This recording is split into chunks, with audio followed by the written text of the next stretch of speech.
मोदी जी ने भी आश्वासन दिया था कि बेटी बचाओ बेटी पढ़ाओ, मगर वो आश्वासन कहाँ पूरा हुआ है? जहाँ जहाँ बीजेपी सरकार है वहाँ वहाँ हर ऐसी घटनाओं को दबाने की कोशिश की जाती है। प्रदर्शन कर रहे हैं, इससे क्या लगता है, इससे हल निकलेगा?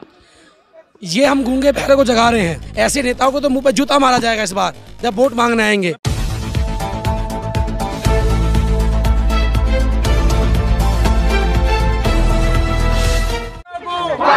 कहाँ जा रहे हैं आप लोग?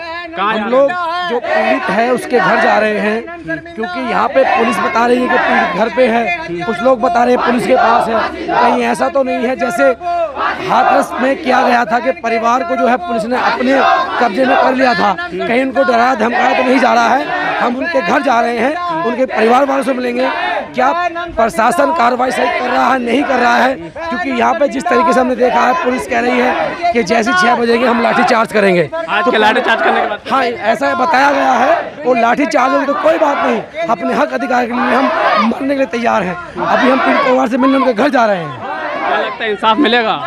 इंसाफ हम लेकर रहेंगे, इंसाफ हमारा अधिकार है, इंसाफ हमें संविधान से मिलता है। ये कौन लोग ना देने वाले? अगर ये नहीं दे सकता हम इनको उखाड़ फेंकेंगे। क्या लगता है? वो चाहे हमें मारे, वो देश देखेगा कि एक बेटी के लिए एक भाई इंसाफ मांगने जाता है, एक बाप इंसान मांगने जाता है, तो किस तरीके से पुलिस लाठी चार्ज की धमकी देती है कि इंसाफ मांगना आज के समय में किस तरीके से दुर्लभ हो गया है। एक तो इनकी निकम्मी सरकार, ऊपर से निकम्मा प्रशासन किस तरीके से बाबरती कर रहा है। हम लोग डरने वाले नहीं है किसी भी तरीके से। और इंसाफ में इतनी देरी क्यों होती है? ये तो बाबा साहब ने कहा था कि संविधान चाहे कितना कमजोर क्यों ना हो, चलाने वाले लोग अगर अच्छे होंगे तो सही साबित होगा। और संविधान कितना मजबूत क्यों ना हो, लेकिन अगर चलाने वाले लोग उसको सही होंगे तो मजबूत होगा। तो वही आज देखने को मिल रहा है, संविधान कितना मजबूत है, कितना अच्छा है, लेकिन ये लोग निकम्मे लोग संविधान की बात नहीं कर रहे हैं।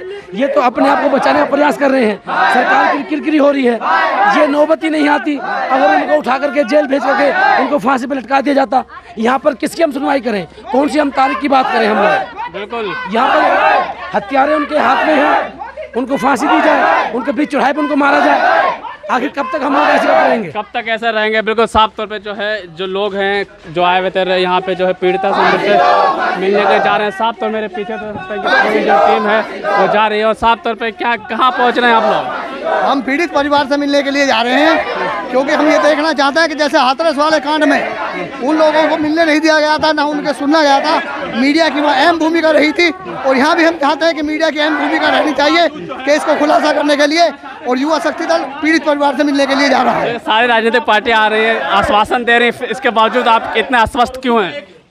राजनीतिक पार्टियां तो आश्वासन देती रहती हैं। मोदी जी ने भी आश्वासन दिया था कि बेटी बचाओ बेटी पढ़ाओ, मगर वो आश्वासन कहाँ पूरा हुआ है? ये जुमलेबाजी से देश नहीं चलेगा। और दलित परिवार के साथ आए दिन ऐसी घटनाएं हो रही हैं। वहाँ भी वाल्मीकि समाज की लड़की के साथ हुआ, यहाँ भी वाल्मीकि समाज की लड़की के साथ में हुआ। ऐसी वर्कू मोदी सरकार ने और केजरीवाल ने यह सोच लिया है कि 10 लाख रुपए देके आप सब कुछ रफा कर दीजिए। इस तरीके की नाइंसाफी हम इस देश के अंदर नहीं होने देंगे। जहां बाबा साहब का संविधान है, हम कानून में आस्था रखते हैं, इसीलिए हम शांतिपूर्वक पीड़ित परिवार से मिलने के लिए जा रहे हैं। साफ तौर पर जो दे सकता है मेरे पीछे जो है ये पीड़ित परिवार से मिलने के लोग जो पीछे नारेबाजी लगा रहे हैं और साफ तौर पे ये कह रहे हैं कि जब बहन को इंसाफ मिले, बाहर के जो हत्यार हैं उनको फांसी की लगातार मांग की गई। क्या कहेंगे मैम, अभी कहाँ जा रही है? हम परिवार से मिलने के लिए जा रहे हैं। उनका थोड़े से देखिए, हम उनके दुख में बिल्कुल सहानुभूति नहीं रह सकते। हमारी कोशिश है कि हम एक सहानुभूति दे सके, इसके लिए हम उनके परिवार से मिलने के लिए जा रहे हैं। बिल्कुल साफ तौर पे जो है ये मिलने हम वहाँ जा रहे हैं और उनके हालचाल पूछेंगे। और हम तो ये कहते हैं अगर प्रशासन के बस की कुछ नहीं है तो उन चारों दरिंदों को जनता के हवाले करते हैं, हमारे हवाले करते हैं, और उनको उसका नतीजा 2 मिनट या 5 मिनट में नतीजा देख सकती है।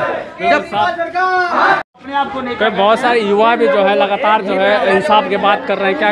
क्या कहेंगे इंसाफ होगा? मैं ये कहना चाहता हूँ आज के टाइम में जहाँ जहाँ बीजेपी सरकार है वहाँ वहाँ हर ऐसी घटनाओं को दबाने की कोशिश की जाती है। और वो बीजेपी सरकार ही अपने पुलिस प्रशासन को आगे करके ऐसी घटनाओं को दबाने की कोशिश करती है। तो हम ये मांग करते हैं दिल्ली पुलिस से कि हमारी बहन को इंसाफ दिलवाएं और चारों दरिंदों को फांसी की सजा जल्दी से जल्दी फास्ट ट्रैक में तुरंत के तुरंत दिलाओ। साफ तौर पे बहुत सारे जो लोग हैं, युवा भी हैं, जो यहाँ पे आए हैं और सब देख सकते हैं यहीं पे जो है न्याय की मांग कर रहे हैं लोग, जो है सड़कों पे आ चुके हैं। और कहना यह है कि जब तक जो है बहन को न्याय नहीं मिलेगा तब तक जो है यहाँ से हिलेंगे नहीं। और साथ देख सकते हैं कि युवा जो है, काफ़ी युवा भी हैं, साथ में बुजुर्ग भी, सभी लोग जो है बहन के जो इंसाफ की मांग को लेकर सड़कों पर बैठे हुए हैं। केजरीवाल सरकार मुर्दाबाद, अरे मोदी सरकार मुर्दाबाद, केजरीवाल सरकार मुर्दाबाद। गुड़िया हम शर्मिंदा है, गुड़िया हम शर्मिंदा है, गुड़िया हम शर्मिंदा है। हमें इंसाफ देती नहीं है तो अगर हम जाए कहाँ? किस कर रहे हैं, प्रदर्शन कर रहे हैं, इससे क्या लगता है इससे हल निकलेगा? ये हम गूंगे बहरे को जगा रहे हैं। अगर नहीं जागेंगे तो भगत सिंह ने भी पार्लियामेंट में बम फोड़ा था। अब तय इन्हें करना है कैसे जागने हैं, हमारे प्रोटेस्ट से जागेंगे या हमारे टिट फॉर टैट के उदाहरण से जागेंगे। हमें बिल्कुल घबराने की जरूरत नहीं है। जो मैं कह रहा हूँ वो सत्य कह रहा हूँ। अब हमें कोई सुखदेव, कोई राजगुरु, कोई भगत सिंह बनने की जरूरत है, क्योंकि पहले हमें अंग्रेजों से डर था, आज हमारे घर में जो बैठे हैं काले गोरे, इनसे डर है। सरकार को ये कहना चाहिए कि हम अभी तत्काल एक टीम गठित करते हैं जिसमें देख रेख होगी और 24 घंटे में, 48 घंटों में, 72 घंटों में निर्णय आएगा। यहाँ पर पैसे बांट रहे हैं। केजरीवाल साहब की बेटी का क्या 10 लाख रुपए रेट है? क्या हमारी बहन का या केजरीवाल साहब की बेटी अलग अलग है? केंद्र सरकार की तरफ से कोई बयानबाजी अभी तक? केंद्र सरकार तो मौन बनी बैठी है और इनको लगता है कि ये अहंकार में चूर है। पुलिस जो है अमित शाह के अंदर में आती है। दिल्ली पुलिस ने तो लाठीचार्ज किया है, मारा है उस परिवार को, हम बताएंगे समय आने पर पे। और दिल्ली पुलिस के मैं उन आला अधिकारियों से कहना चाहता हूं जो सरकार में दबाव में काम कर रहे हैं, आप तो संवैधानिक हैं। ये कुर्सी आपको ना तो अमित शाह ने दी है, ना राजनाथ ने दी है, ना मोदी ने, ना केजरीवाल दी है।